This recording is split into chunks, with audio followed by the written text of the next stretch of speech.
My mom is dead, and now I think about death all the time. Not because I'm anxious, not because I like to think about death, if you will, but I've just found that when you see death so closely in front of you, you now see it in every relationship, in every person, in every single scenario that you walk into. In this episode, I want to talk about the strange reality of walking forward while grief, the Grim Reaper, if you will, is just following you in the background everywhere you go. By the end of this video, I'll share some of the reasons why I believe I always think about death. Before we dive into today's episode, I wanted to let you know that a lot of the conversations that we have are inspired by conversations that I have with some of you in Grief Circle. Grief Circle is a part of our Patreon, and it's also just not only a great way to get involved in a community of grievers that actually get it and have open and honest conversations, but it's also a way that you can help support our show in production and helping us grow and helping us move forward. So I just want to say I appreciate all of you that are already signed up for our Patreon, and I appreciate all of your support in advance. Let's get into the show. Before death was really just an idea. All right, follow me here for a second. Before you experience death really closely and losing your loved one, I believe that death was really just an ideation. And as I was having a conversation with a listener this past week, I kind of recognized that you go through life and you think to yourself, your parents die when you're old. Death is an ideation that we always associate with old age, right? It's like your dog doesn't get hit by a car and die. Most of it in your brain, right? Your dog is going to die at an old age. Same thing with like your parents or your loved ones, right? Like death comes with being old when you're growing up. For me, at least it did, because I didn't experience a hard death until I was 25. I was having a conversation with a listener who lost her mom at 15. And she was saying it's like the whole time she was watching her mom be sick, in her brain, she was like, oh, it's all going to be fine because she's young, right? It's all going to be fine because this isn't a part of life yet. And that's kind of what I want to talk about today. Like before grief, death was an idea. After grief, death becomes real. There's a difference between knowing everyone dies and understanding everyone dies. And there really is a distinction there that I believe is so important to talk about because, yeah, we understand everyone dies. That's the only thing in life that's guaranteed, unfortunately, is death. And with that said, once you actually see death, you begin to understand that everyone dies. I believe that most people intellectually understand that there's mortality, okay? But grievers have actually lived it. And I believe that's why we always see death right in front of us now. In Grief Circle, last Grief Circle, I saw a theme happening between everyone sharing. And that was, I'm going to step into this job and I'm going to do a really good job because my mom died and I want her to be proud, right? Like I now am married and I'm going to be a really good wife because I've seen what it's like for a wife to be stripped of her husband. The underlying theme in so many of these conversations was, I'm thinking about death right now. Another example, I am in love with my boyfriend. I'm in love. That's my man. Okay. But what's so hard and what's so sad is I'm recognizing that loss and grief and death has become such a part of my thinking in everything that we do and everything that we talk about. Oh, I love him and I'm falling for him and I want to give him everything, but I know he's going to die one day. What? That's so crazy. It's like, but I can't help but think about that. And I feel like I'm not alone in that. And as I have these conversations, I'm constantly thinking about death. And that's what's really hard too, is like, it's not that I'm not happy. I'm so happy. I'm actually, dare I say, the happiest I've ever been. And it's not that thinking about death all the time is constantly making me sad, because I think I would be lying if I said that. But that death being at the forefront is just making me like recognize different things. For that person talking about walking into their job and doing a better job to make their mom proud because their mom was proud of them at their job. It's like you have pride in death being in front of you, right? Like, oh, I'm just more aware. If you have followed me for a while, you know that I share my poetry online. I'm plugging the ebook here for 1 second. Hey, you can get a copy by navigating down to the description. But anyways, I feel like there's death at the forefront for a lot of future milestones too. So I recently wrote a poem about watching a video of a woman walking in to greet her daughter who had just had her first baby. And, you see fathers walking their daughters down the aisle or grandparents meeting their grandchildren. And it's like you don't just miss your person, but you miss the moments that hadn't happened. And you think about death and all of these things. So all these things that are supposed to be happy, you're like, oh, but my mom is dead. Oh, but death has kind of taken some of the joy out of that. And it's like, how do you grieve future absences, right? How do you miss someone at events that haven't like occurred yet? Such a weird concept. And another hard part is like, you don't get that unless you get that. My boyfriend, for an example, like, hey, I love you so much, but like all of these things, all of this like coming out of me right now is really because I'm grieving and I've experienced my mom dying. How do you have somebody understand that? You don't, because they don't understand unless they understand. But it's like really an interesting concept to pause and be like, hey, I'm really excited to like marry you one day. And I'm really excited to like have kids in the future. But there's a part of me that is thinking about death right now. It's crazy, but it's not crazy. I'm not calling you crazy. Okay. But it's something you think about, and that's normal. And I want to just make sure that you know that I'm thinking about death too. You're thinking about death. I'm thinking about death. Everyone that has experienced death closely is always thinking about death. I think it's important in this episode to share the poem that I wrote. I am not going to lie to you. I don't remember the title. I could probably look that up right now, but I'm not going to because you can find it on my TikTok. But I'm going to read it to you if you haven't heard it yet. I'm probably going to cry because this one always makes me cry. But this is a poem that I wrote that kind of has to do with always thinking about death. And it goes like this. I saw a woman meet her grandchild for the first time.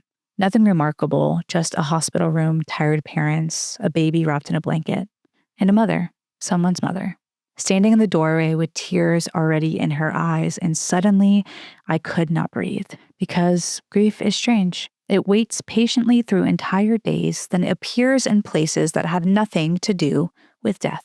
A video, a photograph, a stranger, a life that kept the person that you lost. I watched this woman reach for that baby, and all I could think was my mom should have gotten that. She should have known who I became. She should have met the people I love. She should have seen the life that came after her. And sometimes that's what hurts the most. Not what I've lost, but what she has. The years that she doesn't get. The stories she'll never hear. The versions of me that she'll never know. I wonder sometimes if she would recognize me now, if she'd notice the gray hairs, the things I've learned, the ways that I've changed, or if she'd still look at me and see exactly who I've always been. There are entire conversations I've rehearsed for years, things I want to tell her, questions only she could answer, small things, important things, nothing at all, and nowhere for them to go. And that's the part that no one explains. I don't just miss the person, I miss being known by them. You miss the way they occupied your future, the certainty that when something happened, good or bad, they would be there to witness it. And every now and then, when I see a daughter lean into her mother's arms or a grandmother hold a newborn child, the sadness arrives all at once. And that's not because I'm jealous, not because life is unfair, but because for a moment, I can see the shape of what should have been. I think as I wrote that, I was really thinking about this episode concept, about seeing death everywhere. Because that line that I wrote at the beginning is like, grief waits through entire days and you won't feel it as heavy as you did at the beginning, right? Like 4 years deep, I don't feel it as heavy as I did at the beginning. I feel it every day, not as heavy, but it'll wait and wait and wait and wait and wait. And then it'll show up in a place that has nothing to do with death. It'll show up in places that have everything to do with happiness and joy. Another conversation that I had in Grief Circle was Taryn, shout out to my girl, but she talked about how she always wants to make sure that she takes all of the pictures of her kids, and this tug and pull between wanting to take the picture but wanting to be present at the same time. And I think that that's such a beautiful way to describe this. It's like you're constantly thinking about death because, your kids are going to want those pictures of you and them because you want those pictures of you and them now that you don't have your mom. But it's like you will also want to be present. And I think the hardest part is learning how to allow those things to coexist. Like, you want to be happy because you're bringing your child into the world, but you're sad because your mom isn't there. And there really is there's that tug and pull. And I haven't figured this out yet, y'all.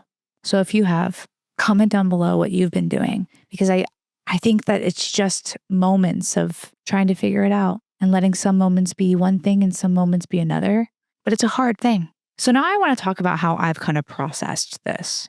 Grief is going to change you in so many ways, and I preach that every episode, and I will continue to. But I want to talk about death being at the forefront and grief being at the forefront and how it's kind of changed me and changed the way that I view things, right? So first, I want to talk about how grief has changed the way that I view time. Before loss, life felt pretty open-ended. The future was kind of guaranteed to me. Why wouldn't it be? My view hadn't changed on that. And I hadn't been having conversations about grief all the time. Life was really open-ended, future guaranteed. After loss, grief makes everything feel extremely temporary. Everything feel extremely temporary. Like, even down to little moments. Like, every single thing feels precious to me now. Before, it was just another thing. But now I keep talking about my relationship, but like, the future isn't guaranteed, and that gives me a lot of anxiety. That man can reaffirm me 95,000 times in a day. But in my heart, I know that it's going to end. And it gives me so much anxiety and so much stress. But it's just the way that it is. Like I said before, this tug and pull between wanting to be in the moment, but knowing what's coming. Like, an end is always going to come. And grief has really changed. Death has really changed the way that I look at that. Now I know that every relationship has a last conversation. Every relationship has a last hug. It has a last phone call. It has a last family vacation. And the cruelest part about that is you never know when you're in it, do you? Every single thing could be the last thing. It's cliche, but watching death happen so close to you, it cuts the cliche out of it, and it becomes the reality of it. And awareness can create gratitude and anxiety simultaneously. It's like, I'm feeling so much right now, and I'm feeling this anxiety because I love this thing so much that I know that I could lose it. And there's gratitude in that. But at the same time, there is so much anxiety. It's really about allowing those things to coexist and just like being okay with it coexisting. But I kind of hate that. And that's like so unfair. I also believe that seeing death everywhere has really shifted my perspective on people in general. You know, I'll talk about, oh, somebody's walking to the bridge to jump, and all they need is one smile to not do it, right? And we all heard this story. But like, seeing death so closely has really made me think about that often. And so I treat people so kindly now, and every time that I can, because death is reality. It's reality for grievers. And I think that's kind of a beautiful part of it too, right? Like, I get to like treat people kindly all the time now, because I know that it could be someone's last day and they deserve goodness on their last day. I would encourage you to maybe treat people kindly if you know death, because tomorrow is not guaranteed. Oh my gosh, I'm recognizing it. I'm recognizing that it's just, what I'm telling you is all the cliches are true. All the cliches are true. And the cliches they turn from cliches to reality. As you move forward with death on the top of your mind, what can you do with that? I want to bring it back to the photo dilemma. Trying to be present while also wanting to document everything, because you know firsthand how valuable these photos can become. It's like, should we take the picture? Should we stay in the moment? The answer is both. Do your best to weigh those things. As you deposit money into taking the photos, deposit money into being in the moment, and attempt to allow those things to trade off. That's what I've had to do for myself. Yes, I can be anxious that I know my relationship one day is going to end, whether that be from death or it just ending. And I can think about that. But as I deposit a thought there, I want to deposit a thought into gratitude, being like, wow, how beautiful is it that I have something so fragile in my hands?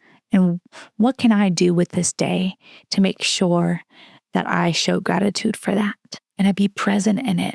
Presence and being in the moment. I also would say, don't use mortality to scare yourself. Use it to prioritize. Have I told them that I love them today? Have I made that phone call? Have I ask them the question that I've been putting off asking them, like, have I taken the trip? Have I done these things? Like, I think it's really easy for us to let death be a scary, scary thing, because it is. But like, shift that into like, okay, I know that I might not be able to make that phone call tomorrow. So let me prioritize making that phone call. Like last year I didn't send a Father's Day card, but this year I'm going to, because I know that's important. And I don't know how many Father's Days I'm going to have left. Also, last thing I'll leave you with is like, there is awareness and there is obsession. And for a long time, I was obsessed with this. I was always thinking about death. And I still do always think about death. This is what this whole episode's about, right? But like, awareness says this matters because it won't last forever. And obsession says, I can't enjoy this because I'm already mourning this. I believe that awareness deepens life and obsession steals life. If you're constantly obsessed with the fact that this is going to end, it's going to take away from it. And it might end sooner than you want it to, because you're obsessed with the fact that it's going to end. But just being aware of it really can deepen it. Like, I know this isn't guaranteed for tomorrow, so I'm going to give it my all. And yeah, I just say like, let it be awareness, not obsession over it. Okay. Death is something, like I said at the top of the episode, I'll bring it back. It's inevitable, girl. It's inevitable. Only thing in this life that's promised is that you and I are going to die. Okay. And as a griever, it's a beautiful thing to now be aware of that. But at the same time, it's a really hard thing. And so let those things coexist. A final thought is, I think we do spend a lot of time thinking about death. But I think in that, maybe we shift to saying like, we're not constantly thinking about death, but what we're really thinking about is love. Because once you've watched someone disappear from your everyday life, I think that you start seeing every ordinary moment for what it actually is. We start seeing every ordinary moment for what it is, and that is not guaranteed. So take the picture, make the phone call, tell somebody you love them today, and let the constant thought of death push you to do the things that you might not do every day. Because tomorrow is not guaranteed. Let it be a cliche in your brain. Let that non-guarantee push you to be better for the people you love. I'm grateful for you, and I'm proud of you for being here. It's not an easy thing to type "my mom died" into the search bar and find me. All right. I'm aware of that, but I'm grateful that you're here and that you're listening. And I know you're here because of death. I think about that often. All of you are here because of death, and that makes me grateful for death. Talk soon. Love you. Bye.